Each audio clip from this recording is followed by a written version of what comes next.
It happened in the blink of an eye. 2 minutes. Just enough time for the world to change forever. The royal palace, known for its silence and tradition, suddenly broke into a storm of whispers, headlines, and astonished gasps. King Charles III had just done something that stunned even his closest advisors. He had granted Lady Louise Windsor a royal title, but not just any title. She was now, officially, Princess Louise of Edinburgh. You could almost hear the collective gasp echo through the corridors of Buckingham Palace. Reporters scrambled for statements. Royal fans flooded the internet with celebration and confusion. And somewhere in the quiet hills of Scotland, a young woman who had spent her entire life hidden behind royal curtains suddenly found herself standing in the full glare of destiny. Before we continue, please hit the like button, subscribe to the channel, and turn on the notification bell for updates. Why now? Why her? And why in such dramatic fashion? That's the question burning through the hearts of millions. Because for years, Lady Louise was the royal family's best-kept secret, elegant, intelligent, and fiercely private. She wasn't raised as a working royal. She wasn't even styled as a princess at birth. Her parents, Prince Edward and Sophie Rhys-Jones, had deliberately refused the grandeur, wanting to give her and her brother a normal life. But nothing about this latest twist feels normal. King Charles has made a decision that, according to palace insiders, was both emotional and strategic, a move designed not just to honor his niece, but to reshape the very future of the monarchy. And those who know the full story say that this was more than a coronation moment. It was a reckoning. Because behind this royal announcement lies a story of promises, power, and the ghost of a queen who still casts her shadow over everything her son does. You see, Lady Louise wasn't just any granddaughter. To Queen Elizabeth II, she was something special. The quiet reflection of all the qualities that once defined the monarchy itself: grace, discipline, humility, and devotion. The Queen saw it early. She noticed it in the way Louise moved, spoke, and carried herself. Never loud, never boastful, but with a quiet sense of duty that made her stand out among her more flamboyant cousins. Even in her teenage years, when the media hounded others, Louise remained untouched, invisible by design. Her parents made sure of it. But destiny, it seems, has a way of finding those who least seek it. When the late Queen passed away, the world watched her grandsons, William and Harry, take center stage. Yet amid the tears, cameras, and tension, something else quietly happened. Standing behind the royal procession, walking with measured poise, was Lady Louise, her eyes brimming but unflinching. Millions noticed her for the first time, and many whispered, "Who is that young woman?" That was the first spark. Royal commentators later called her the unexpected star of the Queen's farewell. Her composure, her dignity, it reminded the world of the old monarchy, of Elizabeth herself. And that's when something began to shift inside King Charles. Because make no mistake, Charles has always been a strategist. Every royal move he makes is layered. Public duty on the surface, private purpose beneath. He knew his reign was being tested by fractures. The Sussex chaos, waning public trust, the constant comparisons to his late mother. He needed something pure, something untainted. Enter Lady Louise. But here's where things take a twist. For years, Charles had quietly avoided the topic of her title. It was understood that Edward and Sophie wanted their children to live privately. The Queen respected that. Charles, however, was less convinced. He believed the monarchy couldn't survive by shrinking. It needed to reinvent itself, streamlined, modernized, yet anchored in bloodline legitimacy. And Lady Louise, by royal right, had that legitimacy running through her veins. So why wait until now? Why make the announcement at a time when the royal family is already under immense pressure? Insiders say it was personal, deeply personal. A source close to Balmoral reveals that in one of her final private conversations with her son, Queen Elizabeth spoke of Louise's future. She called her a steady light. She believed that, when the time came, Louise would quietly step into her place as a symbol of continuity. But those words, though tender, were also an unfulfilled wish. Until now. Imagine this. King Charles, sitting in the same Balmoral study where his mother once held her red dispatch boxes, opening a sealed envelope marked in the Queen's delicate handwriting. Inside, a letter, short, simple, powerful. A grandmother's request. Do not let her fade. It read, according to whispers from royal staff. Those 6 words changed everything. It wasn't just an inheritance of title, it was an inheritance of legacy. And that's why, when the decision finally came, it wasn't leaked, hinted, or speculated. It was declared. In full, regal authority. At 12:02 p.m. London time, the statement was read. His Majesty the King has been pleased to confer the title and style of Her Royal Highness the Princess Louise of Edinburgh upon Lady Louise Windsor, recognizing her service, conduct, and contribution to the crown. The shock was instant. Social media exploded. Royal watchers called it a return to dignity. But not everyone was celebrating. Because while one door opened for Louise, another quietly closed for someone else. Inside the palace, the decision was not unanimous. It stirred emotions among other royals, especially among those who had fought hard for recognition and found themselves sidelined. Some say Princess Beatrice and Princess Eugenie, long overshadowed by the working royal debate, felt blindsided. Others suggest this was Charles sending a message to them, to Harry, to Meghan, that the monarchy rewards loyalty, not controversy. And if that was the goal, he succeeded. But there's another layer here, something even deeper. Because this wasn't just a promotion for Lady Louise. It was a correction of history. For decades, the monarchy had quietly struggled with gender imbalance in succession and visibility. Female royals often became symbols, not figures of power. But Louise represents something different. Educated, poised, and purpose-driven, she reflects the image of a modern princess. One who doesn't chase attention but commands it through authenticity. And authenticity, in today's royal narrative, is currency. Compare that to the chaos of Montecito, to the PR machine of the Sussex brand, to the loud interviews and scandals that have drained royal credibility. Charles knew that to restore trust, he needed someone untouched by drama. Someone the public could root for. Someone whose name could heal, not divide. And that someone was sitting quietly in a Scottish university lecture hall, unaware that her life was about to change forever. That's what makes this moment so fascinating. It wasn't just the coronation of a princess. It was a chess move. You can almost picture Charles that morning, sipping his tea, his pen poised over the final draft of the statement, remembering the Queen's words. Do not let her fade.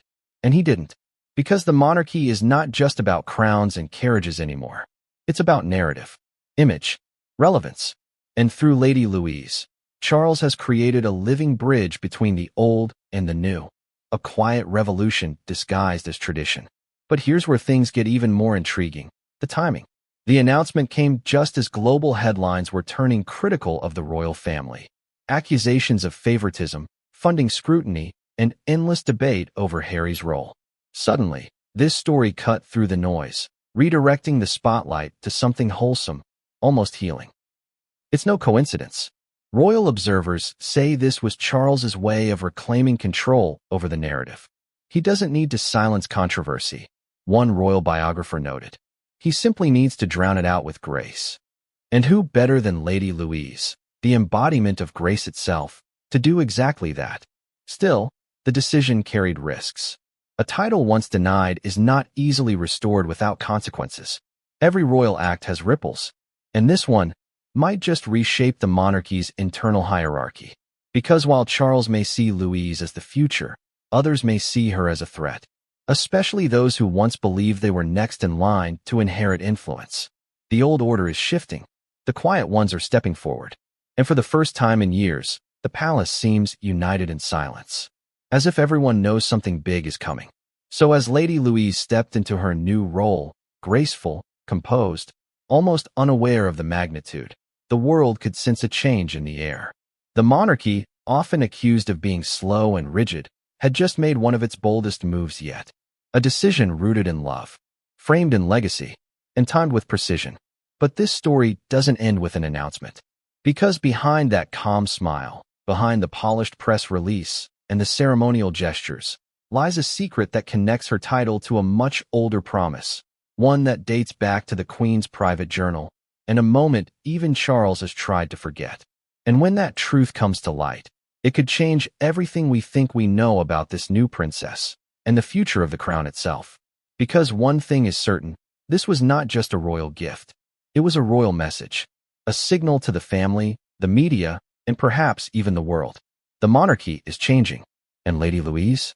She's not just part of that change, she might be the very reason for it. But what King Charles didn't expect was how this single decision would ignite buried rivalries, reopen old wounds, and expose the monarchy's most emotional secret since the Queen's death. And it all started the moment that letter was opened. Because once you read the Queen's final wish, there's no going back. It began long before the headlines, long before the world started whispering her name with awe and curiosity. Before she was Princess Louise of Edinburgh, she was simply Lady Louise, the quiet royal no one seemed to notice. But how does someone born into one of the most famous families in the world become invisible? How does a child of a prince grow up almost unseen by the cameras that never sleep? That's the question we have to ask. Because if you trace back her story, you'll find that Lady Louise's invisibility wasn't accidental. It was crafted, calculated, and fiercely protected by her parents, by the Queen, and even by fate itself. Yet, ironically, that very invisibility is what made her unforgettable. When Lady Louise Alice Elizabeth Mary Mountbatten Windsor was born on November 8, 2003, the royal world barely took notice. The headlines were focused elsewhere, on scandals, divorces, and the endless speculation surrounding Prince Charles and Camilla's public life. The media's lens was pointed firmly at the chaos, not at the calm. And so, the little girl who would one day become the heart of the monarchy slipped quietly into the world. But behind palace walls, her birth wasn't just another royal addition. It was a miracle. Louise was born prematurely, a month early, and her arrival was far from smooth. Sophie, her mother, nearly lost her life during childbirth due to severe complications. The Queen reportedly rushed to Frimley Park Hospital as soon as she heard, breaking royal protocol. That image, the monarch herself pacing the corridors of a hospital, praying for her daughter-in-law, an unborn grandchild, is rarely spoken about, but it defines the relationship that would later shape Louise's destiny. Because when Sophie and Edward finally welcomed their tiny baby into the world, frail but strong-willed, the Queen saw something in her. Something that would stay with her until her very last days. But let's pause for a second. How many of us remember ever seeing Lady Louise in the royal spotlight growing up? Hardly anyone. That's the point. While William and Harry became global icons before they even turned 10, while Beatrice and Eugenie attended red carpets and royal galas, Louise was kept away, not out of shame, but out of protection. Prince Edward and Sophie, the Earl and Countess of Wessex at the time, made a bold decision. Their children would not carry the titles of prince or princess. Instead, they would grow up as ordinary children, or as ordinary as royal blood could allow. It was a decision the Queen respected but never entirely agreed with. She'll decide for herself when she's older, the Queen reportedly told Sophie during a private conversation. But make sure she knows what she's giving up. And so, Lady Louise grew up quietly. No flashing cameras, no tabloid headlines, no spotlight. She attended a modest school in Surrey, joined local Girl Guides, and was often seen riding horses or attending Sunday church with her parents. While her cousins made news for fashion choices or controversies, Louise stayed grounded in simplicity. But here's where things get interesting. Because while the world ignored her, the Queen did not. Whenever the royal family gathered at Balmoral or Sandringham, Louise always seemed to be by her grandmother's side. While the others chatted or took photos, Louise drove carriages, helped with the horses, and asked questions about history and duty. She wasn't just present, she was observant, watching, learning, and perhaps that's why the Queen felt such a connection with her. Louise reminded her of herself.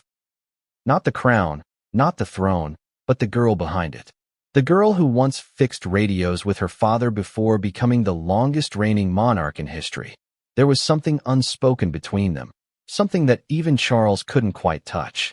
But here's the irony. While the Queen saw potential, the public saw nothing at all. When the Queen passed away in 2022, commentators suddenly started mentioning her granddaughter. Viewers watching the funeral coverage noticed the poised young woman walking just behind the coffin, dressed in black, her face a mask of calm strength. Who was she? Millions took to social media asking that very question. And in that moment, the forgotten royal was rediscovered. But long before that, Louise had already shown signs of the quiet dignity that would later capture the world. She had faced her own challenges, struggles with her eyesight from birth due to esotropia, a condition that caused her eyes to cross.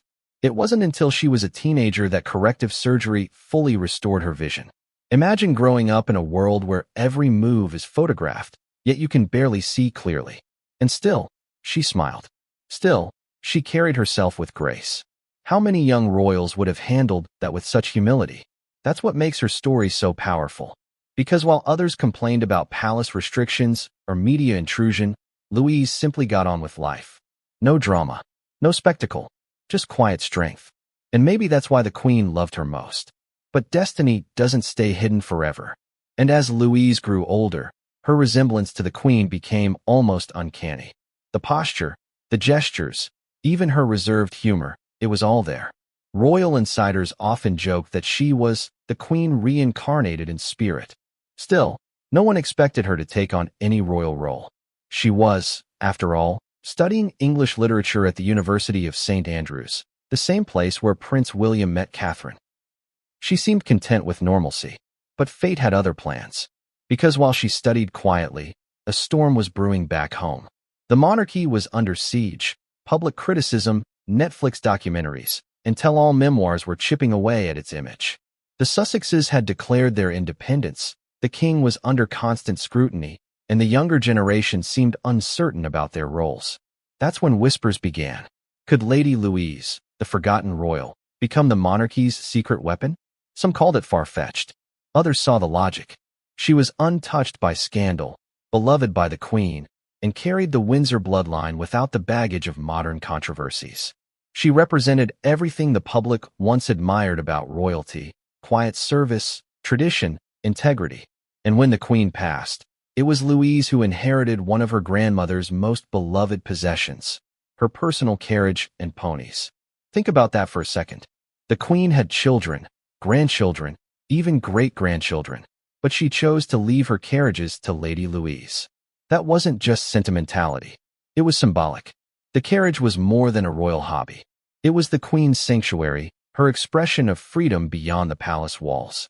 By giving it to Louise, she was passing on something far deeper than a gift. She was passing on legacy. But at the time, no one saw the bigger picture. No one realized that inheritance would become the catalyst for something monumental. Because months later, that gesture would resurface, and King Charles would be forced to make a decision that would honor his mother's wish, while reshaping his reign entirely.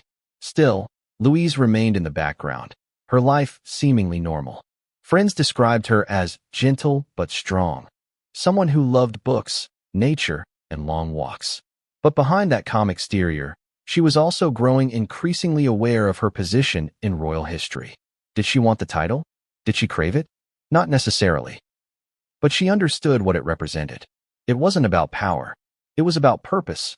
And in a family losing its moral compass, she had quietly found hers. But here's the part no one talks about: the subtle ways the queen prepared her. During their summers together at Balmoral, the queen reportedly tested Louise's discretion. She would talk openly about delicate royal matters, succession plans, family tensions, and the challenges of duty, just to see how Louise reacted. And she never spoke a word of it to anyone. Not once. That's when the queen knew. This girl wasn't just a granddaughter. She was a Windsor in spirit. And perhaps, someday, she would be something more. So when King Charles opened that letter and read his mother's request, "Do not let her fade," the decision became clear. Louise's destiny, long delayed, had arrived. But here's where the contradiction lies. While she represented the future, she also resurrected the past. Her new title symbolized the return of something the monarchy had lost: humility, grace, silence. And that terrified some people. Because in a family where visibility equals influence, Louise's quiet power began to unsettle those who had relied on public attention for relevance. Suddenly, she wasn't just the forgotten royal. She was the emerging royal. And that shift, subtle yet seismic, sparked tensions within the palace that have yet to fully surface. Because behind closed doors, one senior royal reportedly asked a chilling question. If she's the queen's spiritual heir, then where does that leave the rest of us? It's a question that has no easy answer. But one thing is certain: Lady Louise's rise didn't begin with her new title. It began years earlier, in silence, shaped by hardship, nurtured by love, and guided by the only monarch who truly understood what it meant to be unseen and underestimated. And now, as the cameras flash and the headlines scream her name, she's stepping into a destiny that was written long before she was even born. Yet for every light that shines on her, a shadow grows behind the throne. Because the moment King Charles honored that letter, he unknowingly reignited one of the royal family's deepest hidden promises, one that involves the late queen, a secret heirloom, and a vow that was never meant to be fulfilled in his lifetime. And when that vow comes to light, everything, the titles, the loyalties, even the line of succession, could change in ways the world isn't ready for. Because sometimes, the most powerful figures in royal history aren't the ones who shout the loudest. They're the ones who were silent all along. But what King Charles didn't expect was that this silence was about to speak. It began, as all royal secrets do, with a letter. A letter so quietly written, so tenderly sealed, that no one outside a small circle of trusted aides even knew it existed. But that letter, historians now whisper, may hold the key to understanding why Lady Louise is now a princess, and why King Charles had no choice but to fulfill his mother's wish. Let's rewind for a moment. Back to the final months of Queen Elizabeth II's life. Balmoral Castle.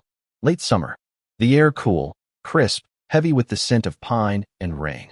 The Queen, frail but resolute, sat by her writing desk overlooking the Scottish hills. In front of her lay a stack of cream-colored stationery embossed with the royal crest. She had written countless letters from that desk, to world leaders, family members, even heads of the Commonwealth. But this one was different. This one, she wrote for the future. She began with a single sentence that, according to palace insiders, she had repeated many times before. The crown endures only when the quiet souls uphold it. Those words would soon change everything. Because tucked in that envelope wasn't a public decree, a will, or a financial bequest. It was a deeply personal note addressed to her eldest son, Charles. A note that spoke not of wealth, but of duty. Not of ceremony, but of character. It read, in part, "Do not let her fade." At first glance, it was ambiguous. But to Charles, it wasn't. He knew exactly who his mother meant. Lady Louise. You see, the Queen had always been deliberate in her silences. She didn't make open endorsements, not even of family members. But those closest to her say she spoke of Louise often. Fondly, protectively, even prophetically. "She reminds me of me," the Queen once told her longtime dresser, Angela Kelly. Not because of her looks, though she has Philip's eyes, but because she listens. Few do that anymore. And that simple observation became the foundation of a promise. Now let's pause here. Imagine being Charles, the son who waited 70 years to wear the crown, now handed a letter from his dying mother that contained what felt like a command from beyond. How do you respond to that? Especially when that letter quietly challenged the decisions made decades ago, decisions Charles himself once supported. Because let's not forget, it was Charles who had backed Edward and Sophie's choice to raise their children without royal titles. At the time, he believed it was for the best, a way to protect them from the burdens he and his sons had carried. But now, in his mother's final words, that belief was being undone. The Queen's letter wasn't about vanity. It was about legacy. She had seen the cracks forming in the institution she had devoted her life to. The scandals, the resignations, the betrayals.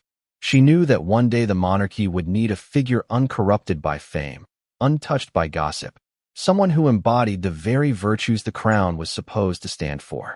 And she believed that person was her granddaughter, Lady Louise. One former courtier described the moment Charles read the letter. He just sat there for a long time, saying nothing. Then he folded it once, put it back in the envelope, and said softly, of course she wouldn't let go.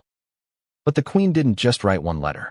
In her meticulous way, she wrote 3, one for Charles, one for Princess and one for Lady Louise herself. Each sealed with wax, each carrying a different message.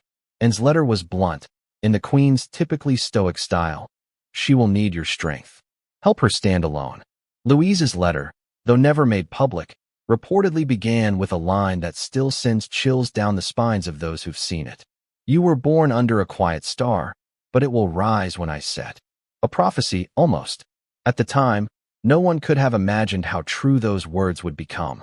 But let's dig deeper. The Queen's promise to Louise didn't start on paper. It started years earlier, during a moment that few noticed, but everyone remembered afterward, the Royal Windsor Horse Show. It was one of the Queen's favorite annual events, her escape from politics and pageantry. One afternoon, as she sat watching the competitions, a teenage Louise entered the carriage-driving arena.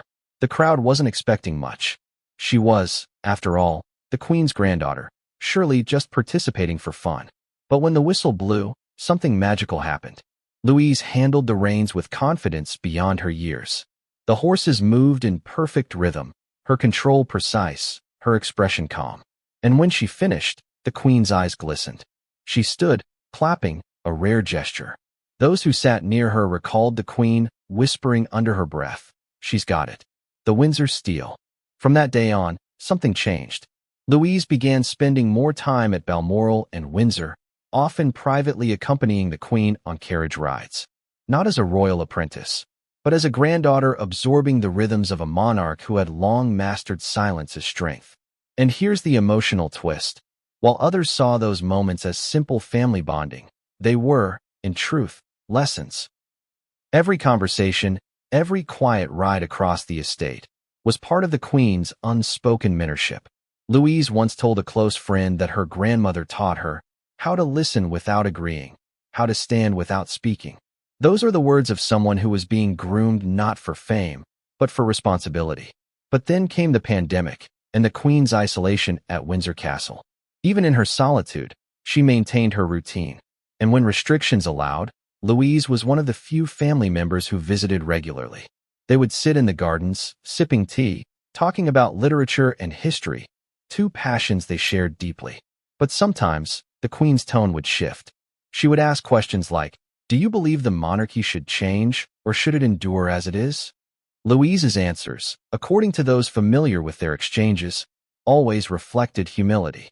"I think it should earn people's respect, not expect it," she once replied. The Queen smiled at that. "Then maybe there's hope for us yet." By the time the Queen's health began to fail, she knew what she had to do. The promise had to be made, not through speeches or decrees, but through words her son would never ignore. So she wrote. And when she passed, that promise waited, sealed in ink, resting in the hands of a king who was not yet ready to face it. But time, as it always does, forced the decision. In the early months of his reign, Charles was torn between reform and reverence. He wanted to slim the monarchy, make it modern, approachable. But at the same time, he felt the weight of his mother's final request pressing on him. Then came the breaking point. During a private discussion at Clarence House, an advisor reportedly reminded him that the public's faith in the monarchy was waning. "People need someone new to believe in," the advisor said. "Someone untouched by all this." Charles paused, then looked at the letter again. "Louise." The decision was made. But the Queen's hidden promise was not just a personal matter. It carried consequences for others. By elevating Louise, Charles was setting a precedent. It would shift the internal balance of titles, alter inheritance customs, and reopen wounds within the royal ranks, especially among those who had waited years for similar recognition, like Princess Beatrice and Princess Eugenie. Some insiders believe that's why Charles hesitated for so long. He knew what this would ignite. But as one longtime courtier put it, when the Queen commands, even from beyond the grave, her son obeys. And so, Charles followed her words to the letter, literally. But what he didn't realize was that the Queen's note carried more than a message. It carried a secret attachment, an envelope within an envelope. Inside was a single page torn from the Queen's personal journal, written in her own hand decades earlier. It described a dream she had shortly after Louise was born, a dream in which she saw a young woman in royal regalia, standing on the balcony of Buckingham Palace, sunlight falling over her shoulder. The entry ended with 6 haunting words. "She stood where I once stood." Prophecy? Coincidence? Fate? Whatever it was, Charles couldn't ignore it. He placed the journal page back in the envelope, sealed it, and gave it to his private secretary. "Keep this safe," he said quietly. "It's her last instruction." And so, when the day came, when Buckingham Palace announced that Lady Louise Windsor would henceforth be known as Princess Louise of Edinburgh, it wasn't just a royal elevation. It was the fulfillment of a hidden promise. A promise that had waited years in silence to be spoken aloud. But as the world celebrated, as cameras flashed and headlines sang of the Queen's favorite granddaughter finally crowned, something else stirred behind the palace walls. Because if the Queen's letter had predicted Louise's rise, what else had it predicted? Rumors began to circulate among palace staff. Whispers of a second prophecy, one that the Queen had kept even closer to her heart. One that concerned not just the family's future, but the survival of the monarchy itself. And when Charles stumbled upon that reference buried in the Queen's private archives weeks later, it would send him into a quiet panic. Because the Queen's hidden promise to Louise was only half the story. The other half, the part no one was meant to see, was far darker. And that's what the king was about to discover. It's strange, isn't it? How something as simple as a title, a word, a style, a centuries-old formality, can hold the power to shape destinies, divide families, and even test the will of a monarch. But that's exactly what happened with Lady Louise. Because before she became a princess, before the public celebrated her as the symbol of a new royal dawn, she was the subject of a quiet but painful denial, one that haunted the palace for years. And it all began the moment she was born. Technically, by law and royal precedent, Lady Louise was entitled to be styled as Her Royal Highness Princess Louise of Wessex. The 1917 letters patent, issued by King George V, made it clear the grandchildren of the monarch in the male line automatically became princes and princesses. By that rule alone, Louise qualified. But her parents, Edward and Sophie, chose differently. They didn't just reject the title. They rejected everything that came with it. Why? Because they had seen what titles could do, how they twisted childhoods, how they burdened hearts. They had watched the lives of royal children unfold under unbearable scrutiny, where a smile or frown could ignite tabloid firestorms. So when Sophie gave birth, still recovering from a near-death experience, she told palace officials something almost revolutionary for that time. She will not live in the shadow of expectation. It was a bold declaration. Some even called it naive. The Queen, ever diplomatic, supported her daughter-in-law, at least publicly. But in private, she reportedly cautioned, "You can protect them from titles, Sophie, but not from destiny." And destiny, as we now know, has a way of circling back. For years, that decision went largely unnoticed. Lady Louise grew up without the trappings of royal privilege. No HRH, no official engagements, no press coverage. Just a young girl attending regular school, doing regular things. It was the childhood Princess Diana once dreamed her sons could have had. But the irony, and perhaps the tragedy, was that in trying to shield their daughter, Edward and Sophie unknowingly set her apart. Because in the royal world, anonymity doesn't equal freedom. It equals invisibility. When royal events were televised, Trooping the Color, Christmas at Sandringham, church services at Balmoral, Louise was always there, just a few steps behind, yet never introduced.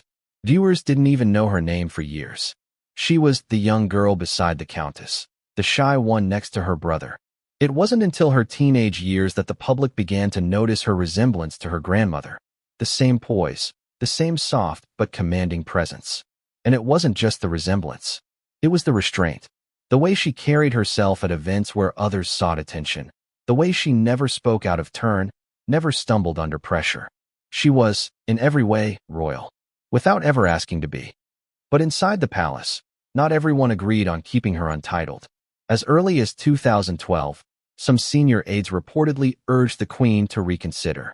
They argued that Louise, as she matured, would make an excellent representative of the crown, particularly as the younger generation drifted towards scandal or rebellion. But the Queen, bound by her family's wishes, didn't intervene. "She'll choose when she's ready," the Queen said. "Titles are not gifts. They are decisions." And so, the years passed. Louise attended St. George's School, then St. Mary's Ascot, quietly excelling in her studies, earning top marks in English and history. She became an accomplished equestrian and followed her father's footsteps into carriage driving. She volunteered for charity. She appeared in documentaries about her grandfather, Prince Philip, speaking with a sincerity that surprised even royal commentators. But through it all, she remained Lady Louise. until one autumn afternoon changed everything. It was September 2021. The Duke of Edinburgh had passed just months earlier, and the family was gathered at Windsor for a private memorial. The atmosphere was heavy, grief mixed with nostalgia. And there, seated among her elders, was Lady Louise. She wasn't crying, though her eyes were red. She was calm, dignified. When it came time for the tributes, Sophie rose first, then Prince Edward. And then, unexpectedly, Louise stood. She didn't read a prepared speech. She spoke from the heart. She talked about the time her grandfather taught her how to harness horses, how he would laugh when she got it wrong, how he told her, "Precision is the difference between royalty and mediocrity." Her voice trembled, but she never faltered. And when she finished, the Queen, who had been holding a handkerchief, looked directly at her and nodded. That nod wasn't just affection. It was acknowledgement. From that moment, the Queen saw something she couldn't ignore. The girl who was once shielded from royal life had become its quiet embodiment. Yet still, the titles remained untouched. The palace, bound by tradition and the family's earlier choice, stayed silent. But behind closed doors, murmurs grew louder.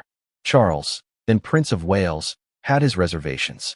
He wanted to slim down the monarchy, reduce the number of working royals. Giving Louise a title didn't fit that vision. But here's the contradiction. While Charles wanted efficiency, the Queen wanted endurance. And endurance requires heirs, not just by blood, but by character. It was in that very tension, between reform and tradition, between father and mother, that Louise's title hung suspended, neither denied nor granted, merely waiting. But fate, it seems, was waiting too. Because when the Queen passed in 2022, the entire monarchy entered a period of reckoning. Titles were re-examined, positions re-evaluated, and for the first time in decades, the question of who truly represented the crown was up for debate. Meghan had left. Harry was estranged. Andrew was disgraced. Even William and Catherine, though admired, were burdened by the pressures of modern monarchy. And amid that chaos stood one young woman, untouched, untainted, unbothered. The forgotten royal who had quietly become the Queen's mirror. The timing was uncanny. In the months following the Queen's death, reports began surfacing that Charles was considering adjustments to titles within the family. But it wasn't until one particular photograph circulated online that speculation turned serious. The image showed King Charles and Lady Louise together during a private service at Crathy Kirk near Balmoral. She was walking beside him, slightly behind, her head bowed. But what caught people's attention wasn't her posture. It was Charles's expression. He looked proud, almost protective. Royal watchers immediately began whispering. Was something being planned? Behind the palace gates, the discussions had already begun, and they weren't easy. Charles was conflicted. On one hand, he had his mother's final letter urging him to not let her fade. On the other, he had a kingdom watching every move, ready to accuse him of favoritism or hypocrisy. But the decision was inevitable. Because even without a title, Lady Louise had already become a symbol of restraint, of hope, of quiet integrity. And the monarchy needed that more than ever. Still, some within the royal circle resisted. There were those who argued that granting Louise a princess title now would appear reactionary, a desperate attempt to restore the family's image. Others feared it would reopen old wounds about hierarchy and favoritism. One aide reportedly said, "We've spent years telling the public we're modernizing. How do we explain this without sounding nostalgic?" But nostalgia wasn't the problem. Fear was. Fear that the rise of one royal would cast shadows on others, especially those already struggling to stay relevant. And that fear became the spark of an internal feud, one that would soon pit cousins against cousins, siblings against silence, and loyalty against legacy. Because granting Louise her title wasn't just an act of grace. It was an act of defiance against Charles's own earlier beliefs, against royal advisors, and against a media machine that had already chosen its villains and saints. But what no one realized, not yet, at least, was that the Queen had foreseen all of this. In her final journals, found months later by the royal archivist, she had written something chillingly prophetic. When the time comes, the silence will rise, and those who mocked it will kneel. Historians still debate what she meant by that. But when Charles read those words, sources say he whispered, she was talking about Louise. And maybe she was.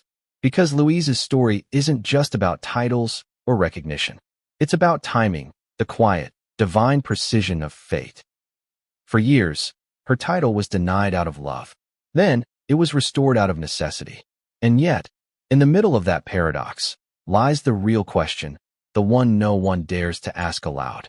Did the Queen's promise to Louise carry a hidden clause? A condition so sacred, so secret, that even the king hesitated to reveal it? Because if the Queen's blessing was truly unconditional, why did Charles delay for so long? Why the hesitation, the secrecy, the sleepless nights before the announcement?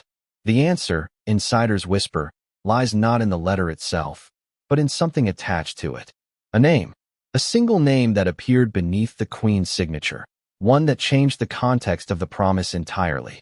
And when Charles realized what it meant, it forced him to question everything he thought he knew about his mother's intentions, his family's hierarchy, and the bloodline itself.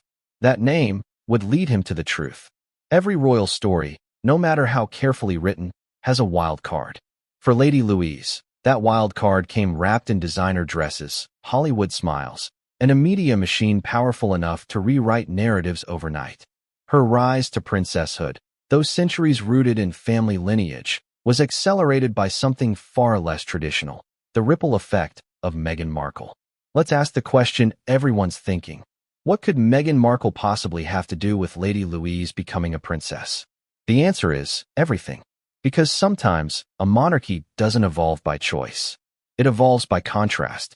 It all started with the storm Meghan brought into Buckingham Palace. The interviews, the accusations, the docuseries, the explosive memoirs.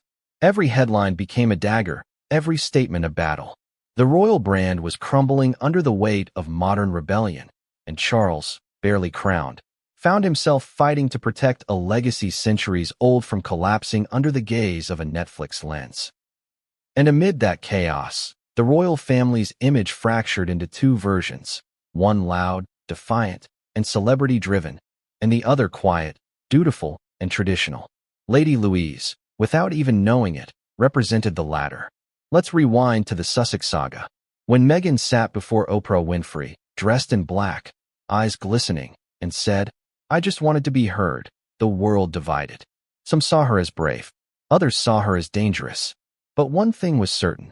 She exposed cracks in the royal facade that could no longer be hidden.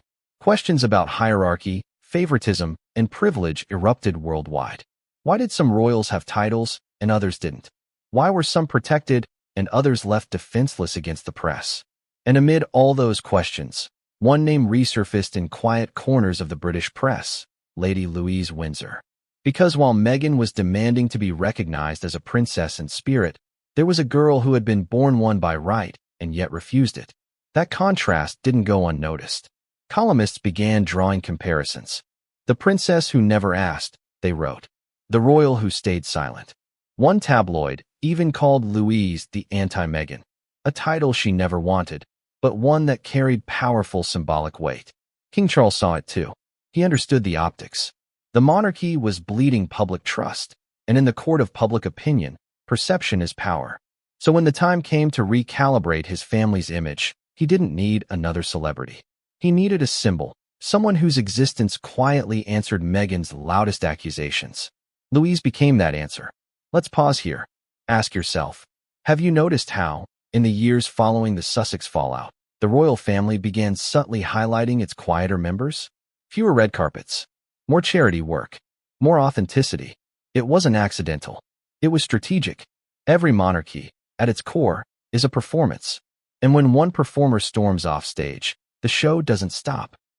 It just changes its lead. Lady Louise didn't seek the spotlight, but she became the perfect counterweight to Meghan's storm.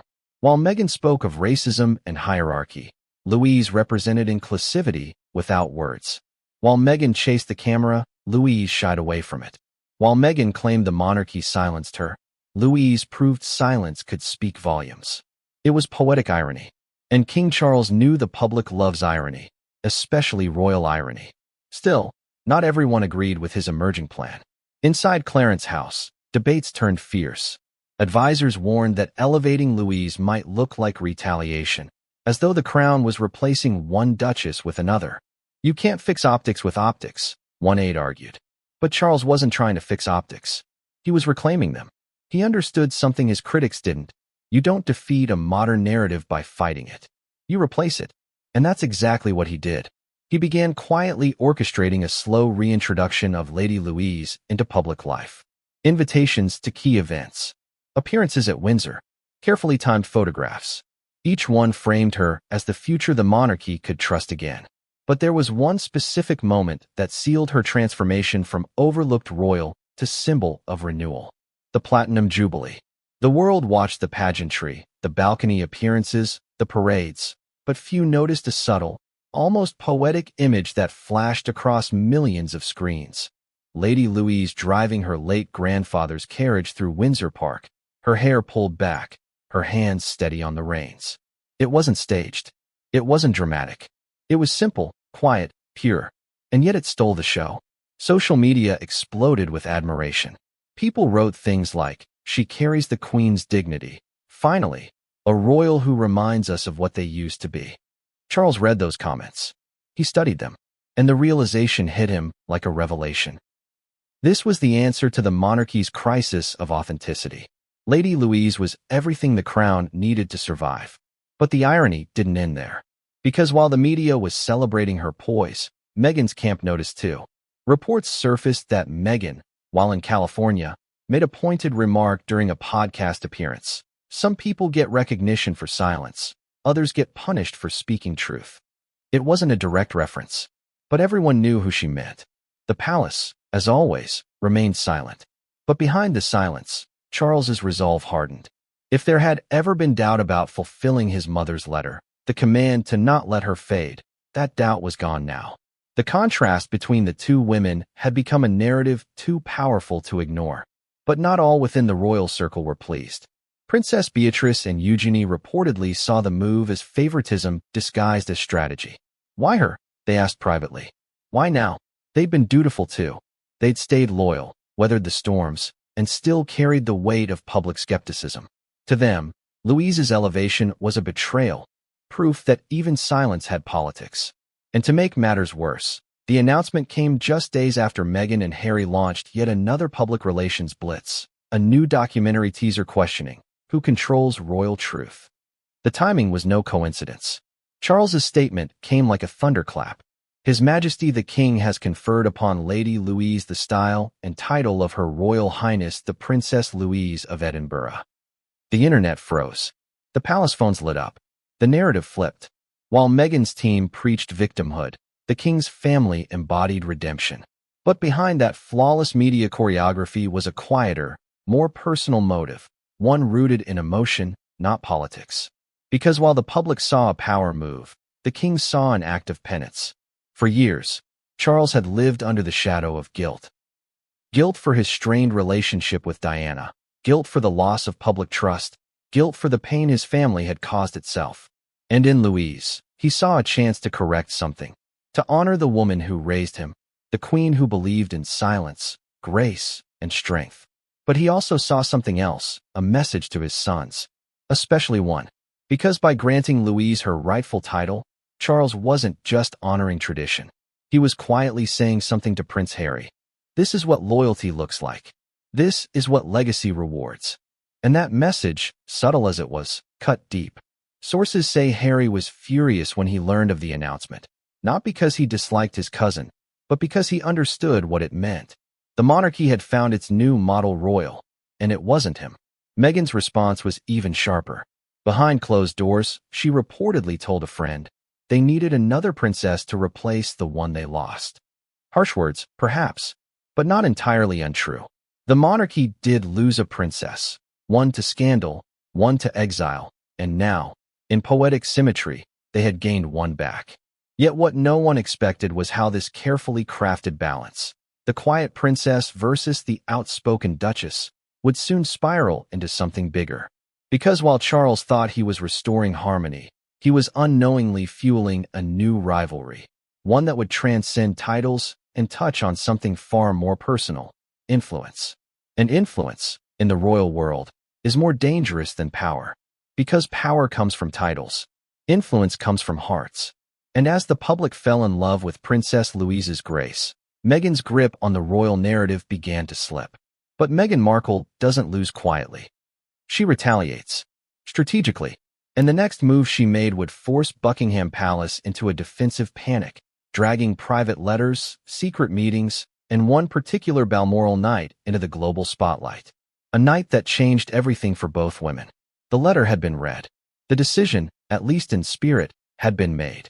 Yet the machinery of monarchy does not move with impulse. It grinds slowly, through rooms, through protocol, through the hearts of those born into its duty. And so, after weeks of deliberation and silent tension, King Charles summoned his inner circle to Balmoral.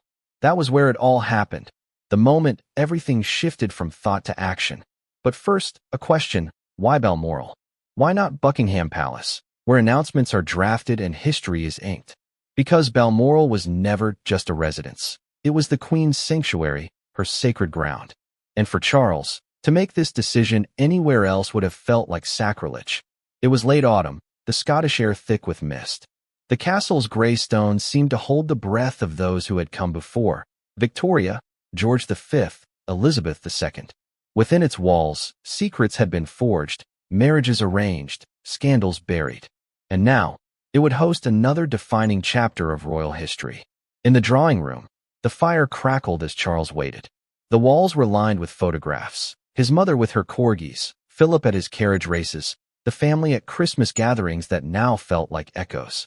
He sat alone for a moment, the Queen's letter still folded in his breast pocket, his thumb tracing the embossed crest. Then the door opened. Princess and entered first, her stride firm, her expression unreadable. She was followed by Prince Edward and Sophie, who looked uneasy. Behind them came a few senior aides, and, notably, the Archbishop of Canterbury, proof that whatever would be said in that room carried moral as well as royal weight. No one spoke at first. It was, and who broke the silence. "You've made up your mind," she said, her tone not a question but a statement.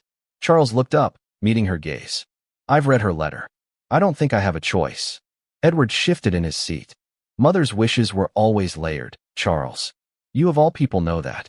She may have meant recognition, not elevation." Charles nodded slowly. "Perhaps. But she also knew me. She knew I'd hesitate. She wrote it so I couldn't." Sophie, who had remained quiet until now, spoke gently. "All we've ever wanted was a normal life for Louise. She never asked for this." And interjected, her eyes sharp. "And yet she's ready for it. Whether she knows it or not." That was Anne's gift, clarity without sentiment. She had watched her niece grow, watched her carry herself with a quiet strength that mirrored the late Queen. "She has it, Charles," and continued. "The same presence, the same restraint. You can't manufacture that." The room fell silent again. Outside, the wind howled against the windows. Somewhere in the distance, the Balmoral bell tower chimed 5 times. Charles finally spoke. "If I do this, it can't look like favoritism. Not after everything that's happened. We can't appear divided, or worse, reactive." Edward leaned forward. "Then don't announce it. Let her decide when she's ready. Make it her choice." Charles hesitated. That was, after all, what his mother had done. But something in him resisted the idea of waiting any longer. The monarchy was fragile. The Queen's loss had left a vacuum. Public faith was slipping. He needed to act. He stood and walked toward the window, his reflection faint against the glass. "We waited for Harry to find his way. We waited for Andrew to redeem himself. We waited for public trust to return. Waiting has done us no good." He turned back, his voice firmer. "The time has come to stop waiting." The Archbishop cleared his throat. "If I may, Your Majesty. A crown's authority is only as strong as its mercy. This decision may heal what has been broken." Charles gave a small, weary smile. "Or break something else entirely." Then came the question that changed the course of the discussion, and asked, "Have you told William?" The king hesitated. "Not yet." "Then you should," she replied. "He'll understand, but he'll need to hear it from you, not from a statement." That conversation would come later, and it would not be easy. But for now, the decision at Balmoral had to be sealed. As the meeting stretched into the evening, the fire burned low. Tea turned to whiskey. Tension turned to acceptance. Edward sighed. "She's my daughter, Charles. If you believe this is what Mother wanted, then I'll support it. But promise me one thing. Don't use her as a symbol." Charles placed a hand on his brother's shoulder. She doesn't need to be a symbol. She already is. At that moment, a knock came at the door. A young attendant entered, holding a small box wrapped in velvet. From the archives, Your Majesty. The Queen's personal chest. Charles frowned. Who ordered this? The aide replied.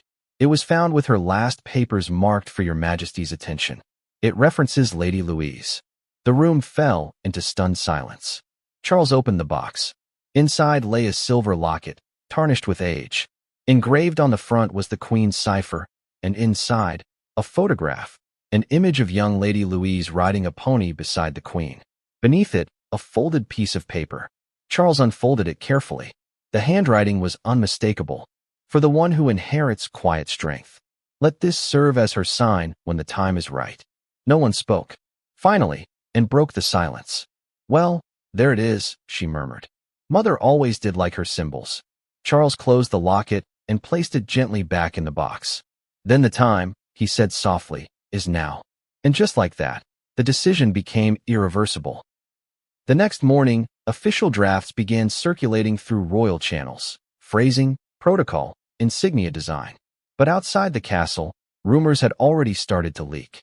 Someone had seen the family gathered, seen the king's mood, seen the aides' hurried faces. By the following day, whispers reached London. Something big is coming from Balmoral. And when word reached Montecito, Meghan Markle's camp reportedly took immediate notice. Balmoral again, Meghan said during a private call to a friend, her voice tight. Everything starts there and ends there. She wasn't wrong. Because the Balmoral meeting would set off a chain reaction that stretched from the Scottish Highlands to California and every royal in between. The locket, the letter, the legacy, each piece was falling into place. But there was one person still left in the dark. Lady Louise herself. No one had told her what had been decided in her name. Not yet. And when she finally learned the truth, her reaction wasn't what anyone expected. Because while the king saw destiny fulfilled, Louise saw something else entirely. An unspoken burden she wasn't sure she was ready to carry. And that realization would lead to the next great confrontation. One that would shake the very foundations of Charles's resolve and reopen wounds the family had spent years trying to bury. They say every crown needs its hammer. The one who shapes it, tempers it, and refuses to let sentiment weaken it. In the Windsor family, that hammer has always been Princess Anne. Steady, unsentimental, yet fiercely loyal to the institution. And when it came to Lady Louise's unexpected rise, Anne's voice was not just an influence. It was the deciding force that made the king act. Because while the world sees Anne as the hard-edged royal who rides horses and refuses to bow to trends, those who know her best understand she's also the moral compass of the monarchy, the one who keeps her brothers grounded, who speaks when others hesitate. And at Balmoral, after the long, tense meeting, it was Anne who stayed behind when the others left. The fire had dimmed to embers. Charles sat alone at the table, the Queen's letter beside him, the silver locket gleaming faintly in the candlelight. He was lost in thought when Anne's voice broke the silence. "You're hesitating again," she said. Charles looked up, weary. "You think I'm wrong to question it?" And poured herself a small whiskey, the amber liquid catching the light. "You're not wrong to question," she said. "But you'd be a fool to ignore it." He studied her face, calm, resolute, unflinching. "You believe this is the right thing to do?" "I believe," Anne said, "it's what Mother wanted. And I believe you're the only one who can give it to her." Charles leaned back, rubbing his temples. "You make it sound so simple." And smiled faintly. "It is simple. You're overcomplicating it. You always do." Her tone wasn't cruel. It was the teasing jab of a sister who had seen her brother battle indecision his whole life. "She's not ready," he said softly. "Louise is just finding her footing. What if this overwhelms her?" And set down her glass. "She was raised by Sophie," she said. "Trust me, she's ready." Then her voice softened, rare for her. "You don't see it, Charles, but Louise has that same quiet strength Mother had. You can't teach it. It's in her bones. She doesn't want the spotlight, which is exactly why she's perfect for it." Charles didn't answer. The silence stretched between them, heavy and familiar, and walked over to the mantelpiece, where an old photo of the Queen and Philip stood, taken decades earlier at Balmoral, both smiling, both younger than anyone remembered them now. Mother always said the monarchy isn't a family business, she said quietly. It's a chain. You don't own it. You hold it until someone stronger can take it from you. Charles turned toward her. And you think that someone is Louise? And met his gaze. I think the next generation needs someone who reminds people why they ever cared about the crown in the first place. William's burden is duty. Louise's is grace. For a moment, the only sound was the crackling of the fire. Then Charles asked the question that had been eating at him since the Queen's death. Do you ever think she doubted me? And didn't hesitate. She didn't doubt you, she said. She just knew you needed reminding. Charles exhaled, his shoulders relaxing for the first time that evening. Reminding of what? And smiled faintly. That the throne isn't inherited. It's earned, every day, by someone. The next morning, when Charles left Balmoral, his decision was firm. The press would soon have their story, but before that, there was one more conversation to be had, and made sure of it. Later that afternoon, she paid a visit to Sophie and Edward, who were still at the estate. The meeting was private, informal, but its impact would ripple for months. Sophie greeted her with a tired smile.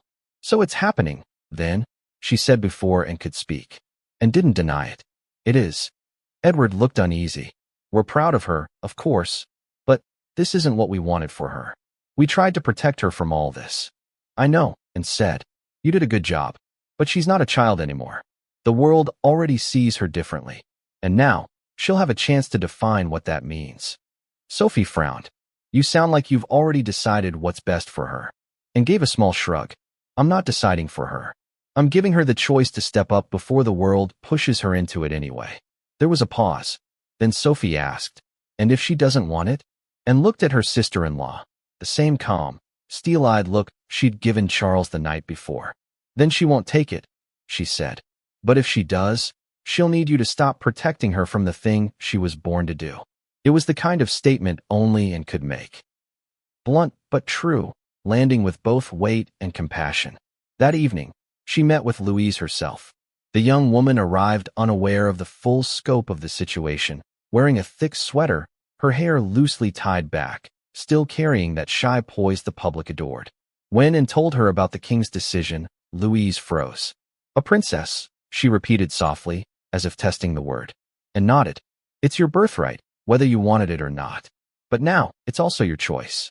Louise looked down, her hands trembling slightly. Grandmama wanted this, didn't she? Anne's tone softened. Yes, she saw something in you that she wanted to preserve. Louise hesitated. I'm not sure I'm ready for that kind of life. And smiled, not mockingly, but with the faint humor of someone who'd heard those words before. No one ever is. Least of all me. Louise looked up, surprised. You think I wanted all this? And said, gesturing to the invisible weight of duty. I learned to carry it. You will too. And when you do, you'll realize it's not about you at all. It's about the people who believe in what the crown should be. Louise was quiet for a moment. But what if I fail? And leaned forward. Then you'll fail honestly. And that's more than most can say. It was, in its own way, a blessing. Not flowery, not ceremonial, but deeply and practical, grounded, fierce. And that's what finally broke through Louise's hesitation. By the time Anne left the room, the younger woman was still sitting in silence, staring at the floor, but her eyes had changed. The uncertainty was still there, but beneath it, something else had started to form. Resolve. Back at her own quarters, Anne wrote a